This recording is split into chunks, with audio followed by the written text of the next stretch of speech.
جویل لطیف صاحب، جو بات سلمان احمد صاحب کہہ رہے ہیں کہ وہ کہہ رہے ہیں ہمارے ساتھ دھاندلی ہوئی ہے، آپ کہہ رہے ہیں آپ کے ساتھ بھی دھاندلی ہوئی ہے کیونکہ کسی نے سہولت کاری کی ہے، تو آپ کے اور تحریک انصاف کے موقف میں مجھے فرق نظر نہیں آ رہا۔ سہولت کاری کا مطلب دھاندلی ہے؟ نہیں، شکریہ حامد میر صاحب۔ دیکھیں، بات سیدھی سی ہے کہ آئین توڑنا، قانون کی پاسداری نہ کرنا، یہ سلسلہ شروع ہوا قاسم سوری سے، اور آپ دیکھیں کہ اس پر کوئی نوٹس ہوا۔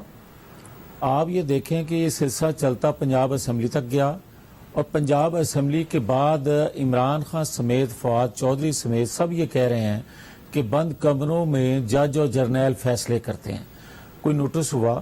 پھر آپ یہ بتائیں کہ جب پبلک پلیس پہ آپ اداروں کے سربراہان جو ہیں ان کے متعلق جو گفتگو کرتے ہیں اور بند کمروں میں جا کے آپ معافی مانگتے ہیں اور راتوں کو معافی مانگتے ہیں اور صبح اٹھ کے پھر وہی بات دہراتے ہیں، سہولت کاری کس کو کہتے ہیں؟ میں سہولت کاری اس کو کہتا ہوں کہ آپ یہ دیکھیں کہ 3 اداروں نے جو اس بت کو تراشا تھا، ان میں آج بھی کچھ لوگ جو ہیں کیا اس کو سہولت کاری فراہم نہیں کر رہے؟ کیا کوچ ان کے جو ہیں ٹھیک ہے، ایک اچھا ان کو ڈائیلاگ دیتے ہیں اور وہ ڈائیلاگ بولتے ہیں جب عمران خان صاحب، وہ ہٹ ہوتا ہے۔ وجہ کیا ہے؟ وجہ یہ ہے کہ موجودہ دور میں مہنگائی بڑھی ہے۔ وجہ کیا ہے کہ لوگوں کا احساس سے محرومی بڑھا ہے۔ وجہ کیا ہے کہ لوگ توقع کر رہے تھے ہم سے کہ جب یہ لوگ آئیں گے تو 4 سالوں کی جو تباہی ہے اس سے ہمیں نجات دلائیں گے، ہمیں ریلیف دیں گے۔ ہم نہیں دے سکے، مگر آپ یہ تو دیکھیں کہ 4 سالوں میں تباہی اس قدر ہو گئی تھی کہ آپ 4 ماہ میں ریلیف دینے کی پوزیشن میں نہیں تھے۔ لیکن جویل لطیف صاحب، ایک اور بھی تو وجہ ہے نا، اور وہ وجہ میں بیان نہیں کر رہا، وہ وجہ آپ کی پارٹی کے کچھ لوگوں نے بیان کرنی شروع کر دی ہے، اور وہ وجہ سہولت کاری نہیں ہے، اور وہ وجہ میں آپ کو سنواؤں۔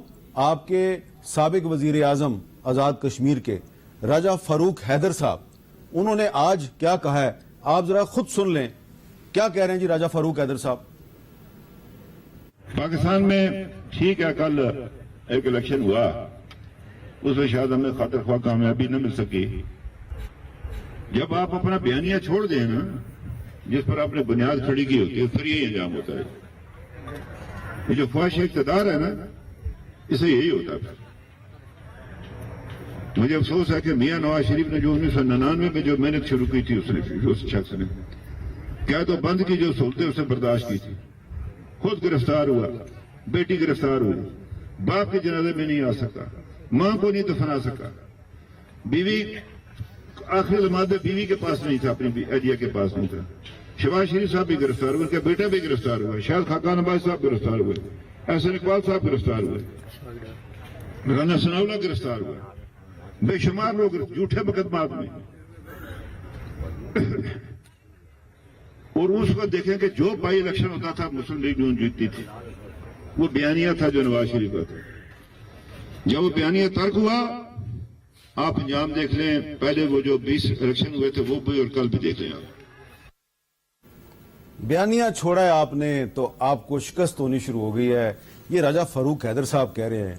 کوئی سہولت کاری والا جو کام ہے وہ تو اس کی تو کوئی ثبوت کی ضرورت ہے نا۔ راجہ فاروق حیدر صاحب تو صحیح کہہ رہے ہیں نا، آپ کا تو وہ بیانیہ ہی نہیں ہے جویل لطیف صاحب، جو بیانیہ نواز شریف کا ہے۔ نہیں حامد میر آپ ایک ایسی حکومت کے منسٹر ہیں جس نے ابھی تک آپ کو پورٹ فولیو نہیں دیا، کیوں نہیں دیا؟ حامد میر صاحب، باتیں دونوں درست ہیں۔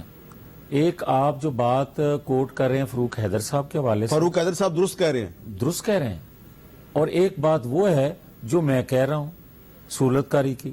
دونوں باتیں کس طرح درست ہیں؟ پہلی بات تو یہ ہے کہ ہم نے بیانیہ چھوڑا نہیں ہے، خاموشی اختیار کی ہے، اور خاموشی کا ہمیں کوئی حق نہیں ہے۔ تو آپ بھی سہولت کاری کر رہے ہیں نا کسی کے لیے؟ میری عرض تو سن لیں نا، میری عرض سن لیں، اگر اجازت دیں تو مجھے موقع دیں۔ آپ سہولت کاری کر رہے ہیں نا؟ آپ کی سہولت کاری کر رہا ہوں اور کسی کی نہیں کر رہا۔ چلیں، مجھے موقع دیں۔ جی، میں آپ کو یہ گزارش کرنا چاہتا ہوں کہ دیکھیں، آپ کو آئین توڑتا ہے، آپ کے ساتھ کوئی ظلم کرتا ہے، ظلم کرنے والے کو معاف آپ کر سکتے ہیں، آئین توڑنے والے کو آپ کے پاس کوئی اختیار نہیں ہے کہ آپ معاف کر سکیں۔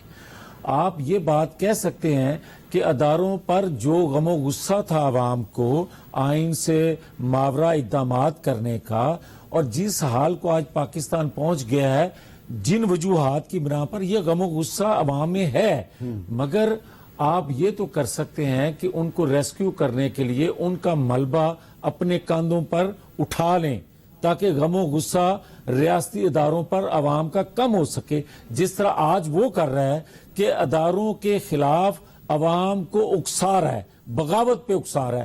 مگر دوسرا ہم نے کیا کیا، ہم نے یہ کیا کہ جس نہج تک ہم جا چکے تھے اس سے ریاست کو کسی وقت نقصان ہو سکتا تھا۔ ہاں یہ بات درست ہے کہ لوگوں نے یہ کہا کہ آپ کو یہ حق حاصل نہیں ہے کہ آپ ذاتی تکلیفوں کو معاف کر سکتے ہو، مگر آئین سے جنہوں نے کھلواڑ کیا ان کو کٹہرے میں لے کر آؤ، یہ ہماری غلطی ہے۔ اچھا